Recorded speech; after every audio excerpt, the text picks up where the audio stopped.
Well, I really know it's holiday season when it takes me 3 goes to actually get started recording the video because I forget things that should be running. And I know I did that last week too, which was also reflective of holiday mode. Be that as it may, first of all, happy 2018. We are now in a new year and we have gone almost 5 days. I think we got like 4 and a bit days, at least by my clock, before the internet broke and all the other things connected to it broke, courtesy of Meltdown and Spectre. Now, these are two things that, of course, happened right at the time where I actually wanted to spend time with my family, which is what you're meant to do at this time of year. By the way, try and do that more. I got to try and do that more. So I got sort of well behind the 8 ball after these things broke, and I had journalists calling me up going, "What about this thing? Because it's got a logo and it looks really bad." And I was like, I don't know. I've been in the sun enjoying my time. so I'm a little bit behind the 8 ball on this. And I've been tweeting out this morning sort of asking people what's the best references to read for this. There are a heap of references out there at all levels of different technical complexity. So I'm not going to write anything, but I'll actually try and link to some of the stuff. In fact, the best thing is I have been resharing via my Twitter feed today the things that I thought were the most insightful, well-written, easily consumable about the incident, or the vulnerabilities as it may be. And look, they are pretty nasty. They do have an enormously broad reach, which I think is the most sort of telling thing about this, as well as the fact that some of it is actually pretty hard to patch and it impacts so many different software products. So yeah, look, it is a big news story. It has obviously gotten a huge amount of press, and man, I've had even the mainstream press calling up today, like mainstream consumer press going, "So, can you talk about like speculative computation of branched CPU?" I don't think that's going to be consumable by my mum and dad and the most mainstream of folks. And really, like the only message we can give those people is update your things. There's not really a lot more we can do. So anyway, I will again refer you back to my Twitter timeline for things that I have shared that other very smart people who understand a lot of that side of computing better than I do have written about it. Moving on, because it is a new year and there is a bunch of new stuff. Now, what I thought I might do first of all, because I actually tweeted about this last night as well, is talk a little bit about some upcoming events, because I've got a heap of events for NDC over the course of 2018. Now, let me give you a little bit of context. NDC is, well, at least it originally stood for the Norwegian Developers Conference. And NDC is a very important event for me because it was the first big international event that I went to 4 years ago now, the first one I spoke at. And in my mind, NDC was always like the top tier kind of event. If I could get to NDC and speak to NDC, it would be an awesome thing. And I remember thinking about this. This was when I still had a corporate life that I was very unhappy in. And I was trying to get out of. And it'd be like, it'd be awesome. That would be the stepping stone to going to where I want to be, which is where I am now. And I went to NDC in Oslo around the middle of 2014 and just had an absolutely great time, had a fantastic talk, knocked it out of the park. Everyone was very, very happy. And since that time, I've said yes to most of the events that they do around the world because they've expanded these out. So there's NDC in London, which I'm going to be at the week after this one coming. So 8 days from now, I'll be getting back on a plane and going over to London, which I'm sure is lovely this time of year. So I'll be there, and I'm just looking at all my notes of time. So London begins on January 15. The week after that, I'm going to be in Oslo. If you think London's cold in January, try Oslo, which I have done in January. Very pretty, but cold. So I'll be in Oslo on Jan 22, and again, there'll be a 2-day workshop at both these events and some security talks. And they're public too. You pay NDC money, and then anyone can come along and go to them. So probably the easiest way to get yourself into one of my workshops. Then, right here, and I can actually see the building from my bedroom, we're going to have NDC Gold Coast 25th of April. Now, this is really, really cool. So we're going to run an NDC security event, which is the same as we're doing in Oslo in a couple of weeks from now. We're going to run that here on the Gold Coast. So this will be great, definitely for anyone in Brisbane or Gold Coast, which is very, very close to me. Great for anyone in Australia because it's only mostly a 1 or 2 hour flight away, unless you're on the other side of the country. They got accommodation packages as well. You get to come to the Gold Coast, which is awesome. That is also awesome if you are in another country and you'd really like to come to the Gold Coast, because this is a great spot.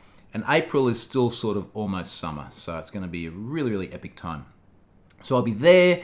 I'll be back in Oslo on the 11th of June for the big NDC event. This was the one that I started talking about beforehand. And I'll be in Sydney on the 17th of September for NDC Australia. So we've got sort of 2 or 3 big NDC events, London, Oslo, Sydney, and then we've got the 2 security ones, which is going to be Oslo and Gold Coast. And every one of those, I'm going to do my 2-day workshop, the same sort of deal as usual, and I'll be doing talks and other things like that. So that's what's coming up over the course of the year, and they're the sort of the main things that I have locked in terms of NDC. Right, so that'll be really awesome. Now, a few other things coming up. Actually, this was something interesting. One of the really nice things about being online, by virtue of watching this, I guess you're online. One of the nice things about being online and creating sort of social connections is having the opportunity to meet people in different places. So I've spoken before. In fact, I do a talk at NDC where I talk about this. I spoke about it in Oslo and Sydney, and I'm going to be talking about this in London in a week and a half's time. I talk about sort of catching up with people that you meet online via social media. And every time I've done this, I've met really interesting people.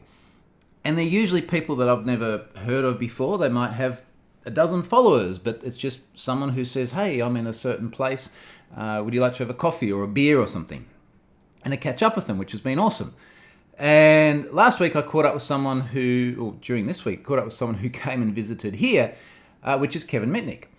Now, some of you may have heard of Kevin Mitnick before. He's written a bunch of books, some of which are actually still sitting on my bookshelf over there as well. What have I got?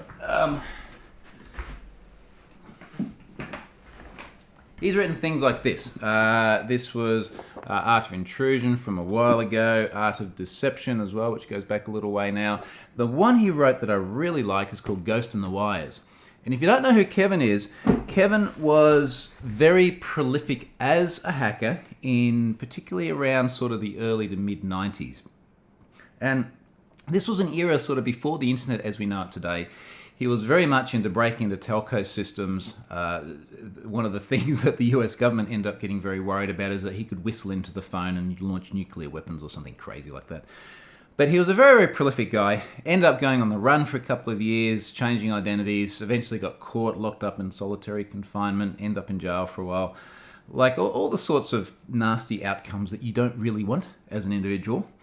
But the interesting thing that always came across in his material and meeting him as well is it was a bloke who was curious about stuff as opposed to someone going out maliciously for their own financial gain. But anyway, so Kevin was visiting the Gold Coast, and we caught up and had some dinner, and then went out on a boat trip, which became very extended after I misread the tide charts, and we got stuck on an island for hours. But anyway, that was cool, because it was a good chance to have a chat to the guy. And it was just another one of these really nice opportunities to meet people who you find online. And if you do want to read a really interesting book, go and grab Ghost in the Wires. I got it years ago. In fact, I think I gave it to someone else, so I can't find it now. And it was a very, very interesting read. So, yeah, it was nice to do that sort of in my own backyard. All right, other things this week before I get onto the blog post I wrote. Someone on the internet got upset with me. Now, I know this will come as a shock, but people on the internet love to get upset. And I want to explain why this person was upset with me and how I dealt with it, because this is actually an important thing that does come up a number of times. Now, how do I put this subtly without upsetting more people? Donald Trump made a tweet the other day. Now, you've probably seen this in the news. He was basically comparing his big red button with Kim Jong-un's big red button. And I know that sounds like a euphemism, but they're talking about the nuclear button. And it was a tweet that, like, I just kind of feel, regardless of your political leanings, that sort of comparing nuclear arsenals in a I don't know, a very colloquial way, where he says, what does he say here? North Korean leader Kim Jong-un just stated that the nuclear button is on his desk at all times, which I guess you kind of expect. Will someone from his depleted and food-starved regime please inform him that I too have a nuclear button, but it is much bigger and more powerful than his, and my button works. That's just... Again, regardless of your political leanings, you would probably agree that that is a somewhat inflammatory tweet, and it is a little bit worrying to see nation-state leaders with nuclear arsenals speaking that way. So I quote tweeted it, and I said, hey, any of my North Korean followers got Kim on email, Skype, WhatsApp, and can pass this on. And that was it. And it was a very sort of, throwaway, casual tweet. Now, the problem is, one of the things I've discovered is that every time I tweet about Trump, and to be clear, this would be maybe once every 6 to 8 weeks. Like, I know some people get right up on their high horse about it, and I can understand why in terms of bagging Trump. But for me, I try and keep that very, very rare because, we don't need more stuff like this. Anyway, someone got kind of upset about this. So this guy says, this kind of sarcastic and useless bit of text is not why I follow you on Twitter. I'm an American, and I like my current president. Do you have another Twitter account that you can espouse your uninformed political commentary on? Now, this is where things start to take a turn. And I want to get away from the politics, because frankly, I couldn't care less about his political views. And look, is it a democracy? Democracy worked. We don't like the result. Most of us don't like the result. It is what it is. Move on. It's the bit about saying, can you please keep one particular part of your personality out of your social profile that upsets myself and many others like me. And I've seen this happen many times before, not necessarily just about politics. It's certainly happened to me many times before. It's happened to my friend Scott Hanselman many times before. Many of you will know Scott, where I've seen him sort of share similar messages where people say, look, I follow you for a purpose. So say it's me. So I follow you because I want to hear about information security. You have just shared something that's over here. It's not about information security. Can you please stop doing that? No. No, I can't stop doing that because that's not how the Twitters work. Like for me, my Twitter profile is an opportunity to share things that are largely focused around security. But just like doing this video now, I also want to try and share a bit of my personality, the things that I find interesting that might fit outside that realm, a little bit about who I am. And I replied to the guy directly. And at this stage, it wasn't sort of a quote tweet or anything. I said, if you're asking for an account tailored specifically to your likes, no, I don't have one of those. This one may include photos of beer, beaches, and commentary on alarming things said by global leaders, which seems quite reasonable. Now, look, a few other things happened after that. I'll come back to in a moment. But this is the thing.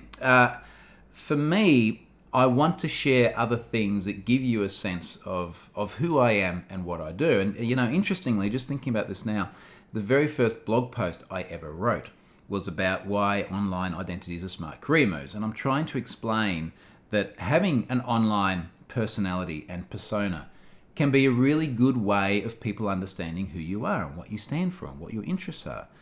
And that can be a really good thing later on when you're going for jobs or going for a boyfriend or a girlfriend or who knows what. But the point is that you've got an identity that's well established and it tells the world something about yourself. So, my Twitter profile is always going to be independent that way. And I later on sort of quote tweeted my own tweet and said, look, at the end of the day, there's going to be stuff on everyone's profile which people like and dislike. Maybe you don't like photos of beer because you're not a beer person, and that's fine. And if the balance gets to the point where you're going, Troy's like ratio of infosec to beer is not to my liking, then you unfollow. You don't go, hey, Troy, can you stop tweeting photos about beer? That's just not how it works. So I just wanted to sort of raise that, and I've probably given it more airtime than what that one tweet deserves, but to me it's sort of the fabric of online identities being about personalities and character and not just being about dry information the whole time. So anyway, that was that. I've obviously, I may have lost a follower there. Actually, let me check because I'm curious now. Yeah, I lost a follower. Damn it. Anywho, so I'm down to 90,000 something now, but I'll live with that. Many people did come on later on and say, look, I think this person's a bot because all they do is like tweet Trump stuff. I actually replied to one of my tweets in a very human-like fashion, and then people were like, oh, maybe it's actually like the Russians and they're just controlling this.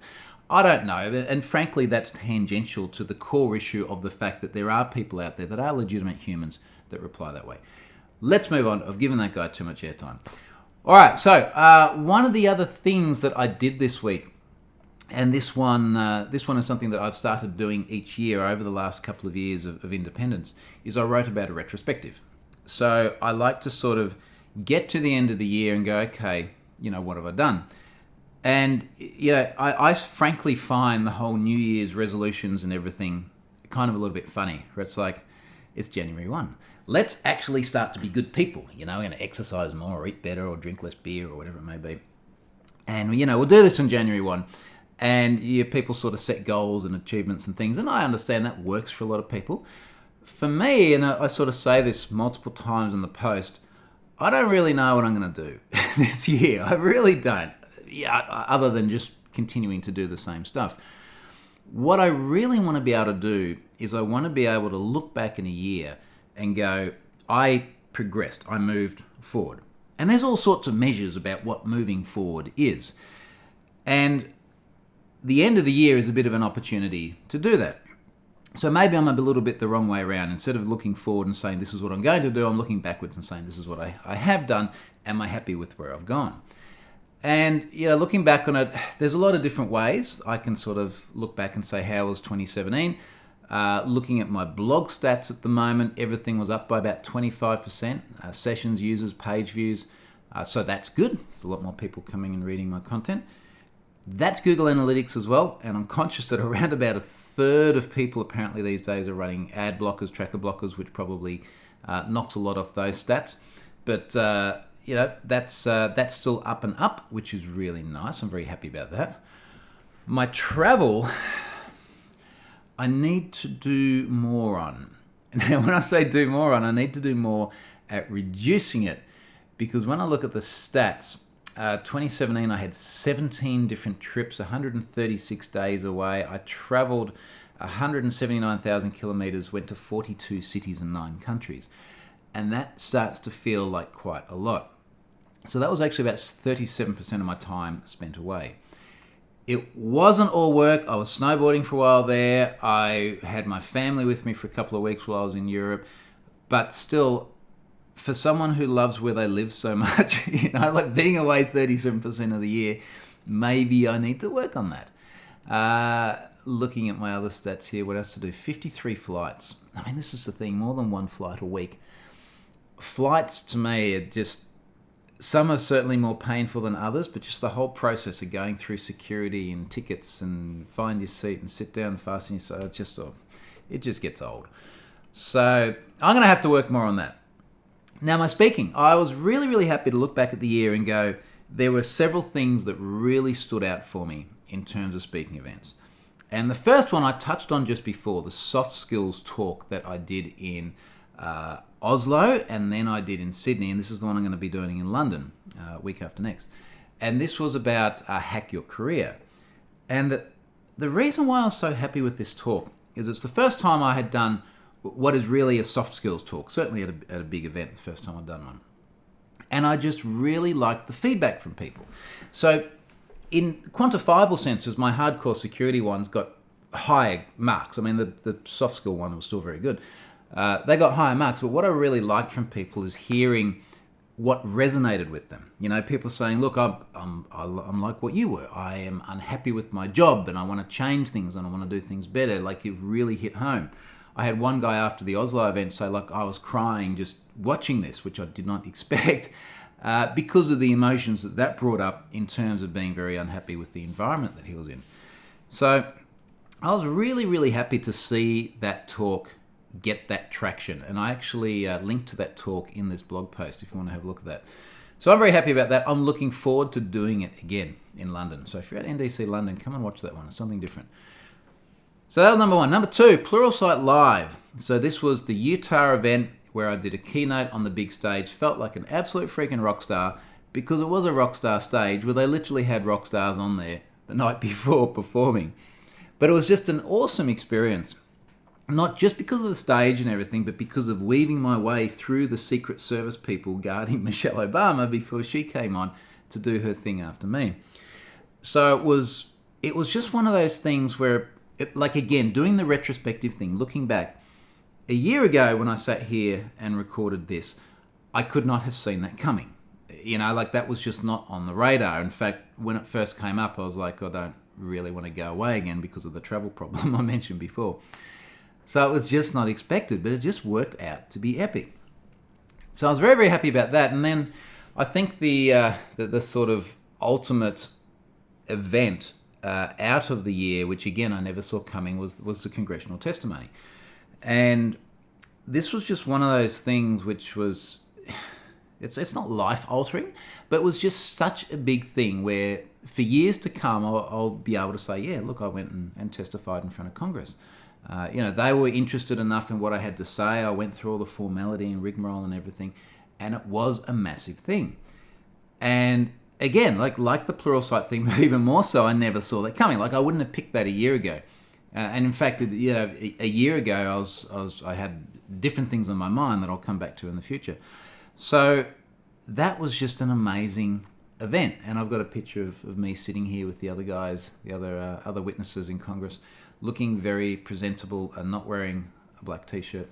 So that was an amazing time. And again, when you sort of look back on your year that has been, obviously the Congress thing was quite exceptional, but I wonder for you guys as well, like, do you look back and go, hey, there's a bunch of things I did throughout the year which for yourselves was awesome. And they'll be different to my things and different to everyone else's things. But I think it's really important to be able to do that. Other things, Have I Been Pwned? So I'm really happy with the way Have I Been Pwned went this year. And the thing that I'm most happy about, and this probably goes back to what I alluded to just before about different things I was worried about a year ago, I was especially conscious. I haven't written about this, so this is sort of the first you're hearing about it. I was especially conscious around the start of 2017 that this data breach scene, and in particular services providing access to information, was living in a very, very grey area. And the sort of things I was very conscious of is that there were services like Leaked Source, which got taken down shortly after the start of last year, where there are services out there acquiring large amounts of data and then selling it in order to disadvantage the people that were in there. And I would often see Have I Been Pwned put in stories alongside those sorts of services which were being used for malicious purposes. And frankly, I was worried about the ongoing viability of the service because of the genre in which it was living. Now, Leaked Source got shut down. We've seen other services since then get shut down. We've seen the landscape change really significantly in terms of the bad stuff disappearing and the good stuff, namely Have I Been Pwned, ending up being discussed in Congress. So I'm enormously happy that Have I Been Pwned has been continually legitimised, for want of a better term.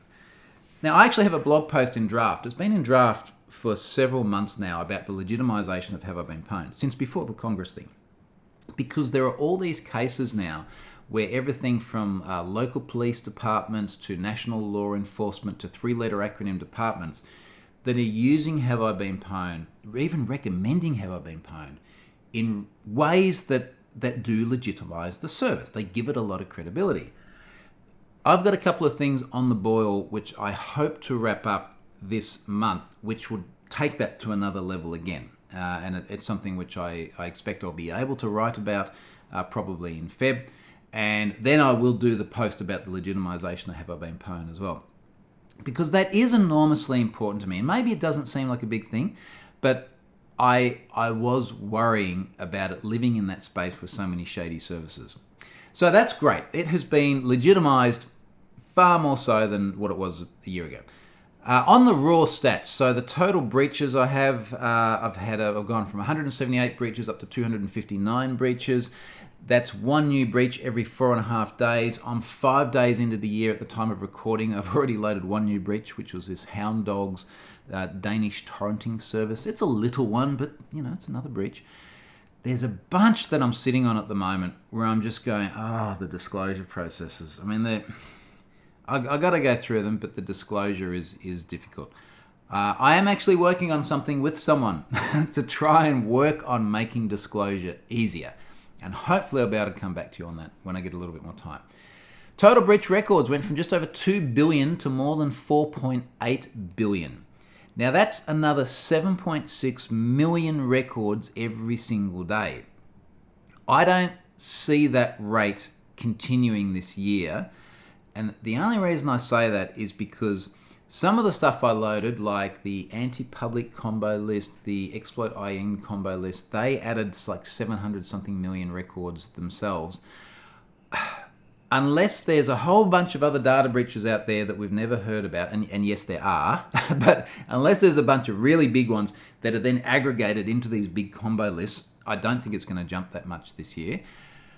Having said that, maybe that 3 billion Yahoo breach will turn up after I stop this recording, and then it will be like, okay, well, there's 3 billion records to load. I don't know. I don't see anything changing in terms of the rate of new breaches, and particularly in 2017, we saw a lot of breaches that had happened many years ago that turned up. Kickstarter, Bitly, Discuss, Imager. I'm sure there's still a lot of that stuff out there. There might be a Facebook data breach out there with 1 billion records in it. I don't know. Maybe now I'm convincing myself that maybe we will actually see multiple billions of records appear in Have I Been Pwned this year. I don't know. Anyway, point is it keeps growing a lot. Twitter followers went from 21,000 to 40,000.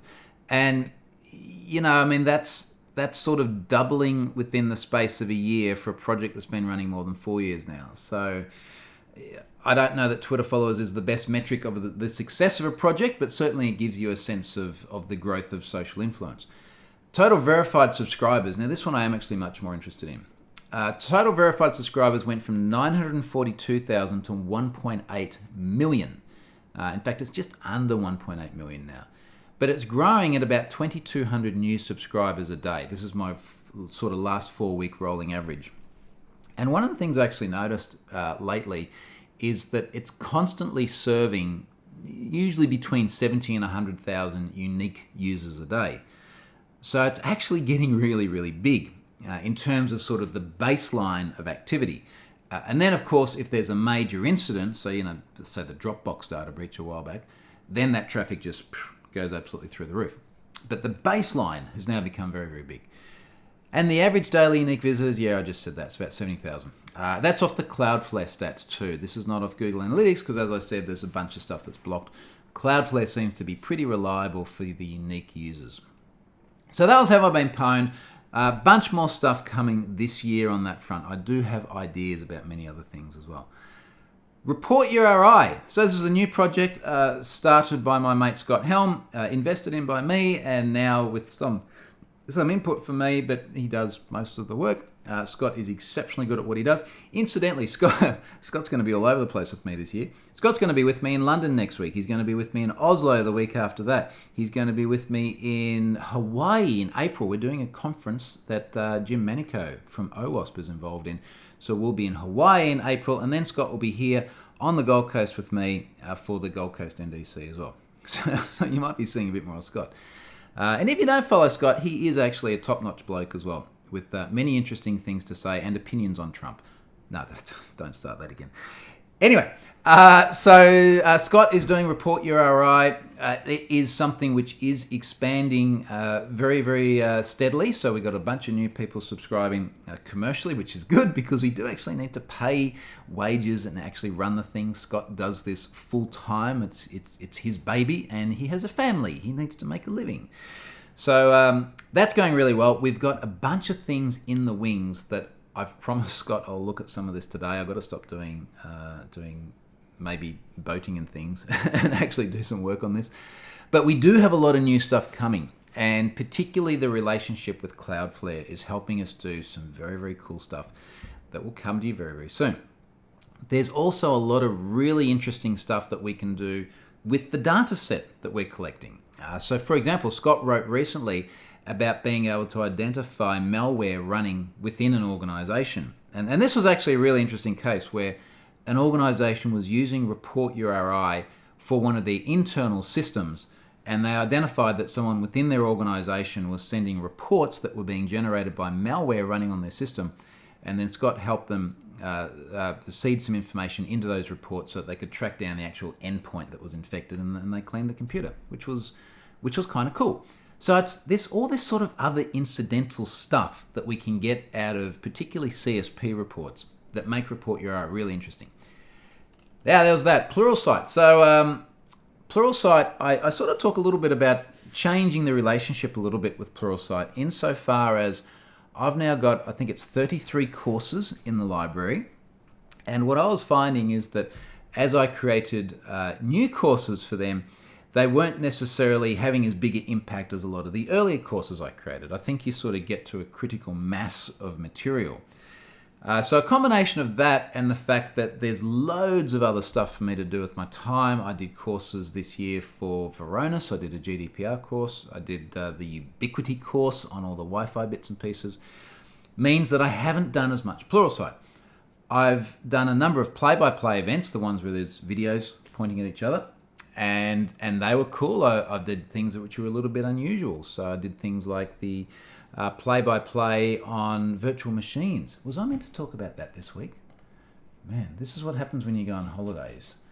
You forget a bunch. No, I must have talked about that last week. I talked about that last week. I've had a lot of beer since last week. Anyway, so doing other things as well.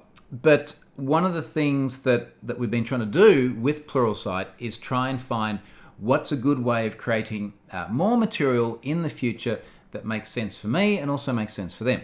And we have hit on something. We have actually recorded something. They are doing some very good editing work on that at the moment. And I think we're going to see that. Well, I know we're going to see it in January. I'm not sure if it's going to be within the next week or within the next 2 weeks. But that's going to be really good, and I'm really looking forward to seeing that because it's going to be something very broadly accessible and very broadly relevant. So we're going to see a lot more Pluralsight this year. It's just going to look a little bit different to last time. All right, new things. So what is next? What's coming up? So one of the things I'm really struggling with at the moment, and I don't know if struggling is the right word, but I certainly spend a lot of time thinking about, is what do I say no to? So saying yes is kind of the easy bit. Oh, that looks interesting. I'll just say yes to that. But the problem is that if you say yes to that, you got to say no to something else because there's only so much of you to go around. And as I've said several times now, I really do want to try and see my family a bit more as well. So at the moment, I've said no to 75 separate events last year. So this is, I guess, a bit retrospective again. There are 75 events that I had to say, look, I just can't go to. And these are really interesting events in places all the way around the world, stuff that I'd really like to go to. I haven't been to Russia before. I'd like to go to Russia and do stuff there. There are a number of events in Russia. I haven't been to Israel. There are a number there. And I've had to say no to stuff. So what I have to do for 2018 is figure out what are the right things to go to.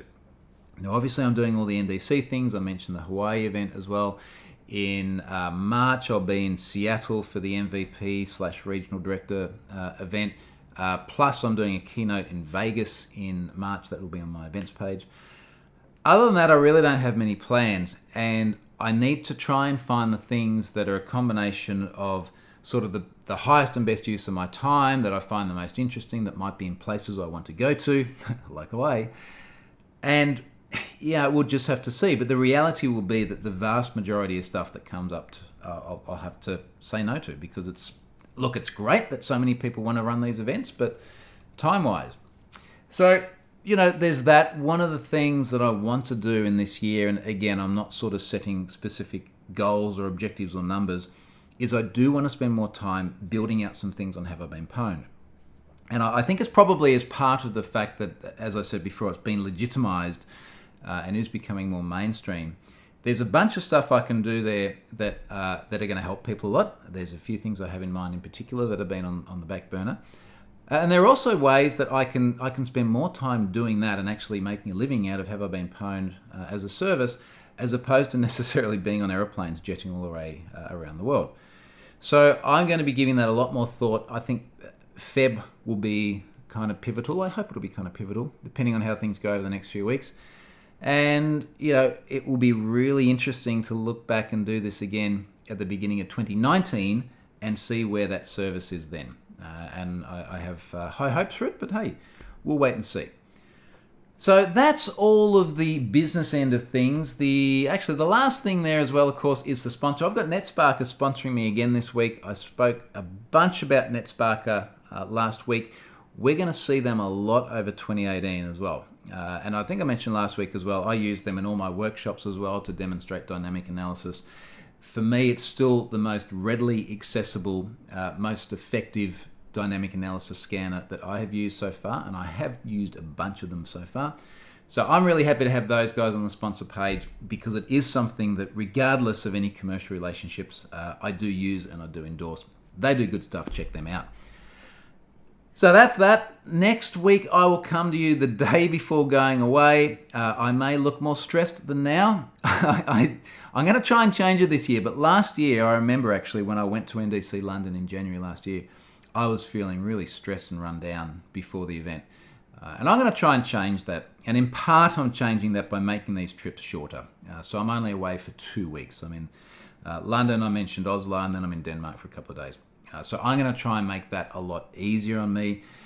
Tell me next week if I don't look relaxed, and I will try and take more time out in the sun or by the pool or something like that.